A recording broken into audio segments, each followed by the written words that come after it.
प्रिय छात्रों नमस्कार। आज आप कक्षा 10 के त्रिभुज के प्रश्नावली 6.2 के चौथे प्रश्न को हल करने वाले हैं। तो देखिए इसे किस प्रकार से हल किया जा रहा है। आकृति 6.19, ये आकृति 6.19 है में DE जो है वह AC के समांतर है और DF जो है AE के समांतर है। तो सिद्ध कीजिए कि BF बटा FE का जो अनुपात होगा वह BE बटा EC के अनुपात के बराबर होगा। तो देखिए इसे हम किस प्रकार से हल करते हैं। तो सबसे पहले क्या करते हैं, जो हमें दिया हुआ है, हमें क्या दिया हुआ है कि DE समांतर है AC के। देखिए DE समांतर AC, देखिए DE समांतर है AC, ये देखिएगा ये DE है और ये AC के समांतर है। अगर ये इसके समांतर है तो यह एक त्रिभुज ले लीजिए, ऐसे त्रिभुज ले लीजिए, या तो ऐसे भी सॉल्व कर सकते हैं। देखिए अगर यह इसके समांतर है तो देखिएगा पहले इस त्रिभुज का नाम लेते हैं। यह एक त्रिभुज हो जाएगा, ऐसे PAC में लिखिएगा, त्रिभुज BAC में। देखिए इस तो त्रिभुज में हमें दिया हुआ है कि यह इसके समांतर है, तो यह इसके अगर समांतर होता है तो इन भुजा का अनुपात इस भुजा के अनुपात के बराबर होगा और इस भुजा का अनुपात इस भुजा के अनुपात के बराबर होगा।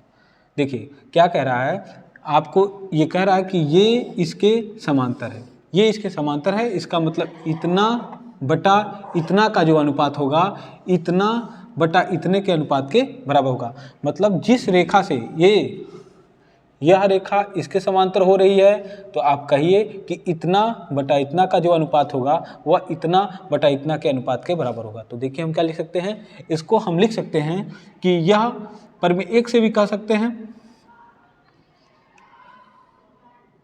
परिमेय 1 से हम कह सकते हैं कि अगर यह इसके समांतर हो रही है तो आप कहेंगे कि dB बटा DA का जो अनुपात होगा वह इसके समांतर है तो इतना, मतलब BE बटा EC के अनुपात के बराबर होगा। इसे हम समीकरण 1 मान लेते हैं। फिर हमें देखिए क्या दिया हुआ है, फिर दिया हुआ है DF दिया हुआ है। देखिए दिया हुआ है कि DF जो है AE के समांतर है, DF AE के समांतर। देखिएगा DF जो है ये जो DF, देखिए DF ये हुआ और A ये रहा, तो DF AE के समांतर है, DF AE के समांतर है। तो आप ये त्रिभुज एक ले लीजिए इस त्रिभुज में, तो त्रिभुज क्या है, ऐसे कर लीजिए, त्रिभुज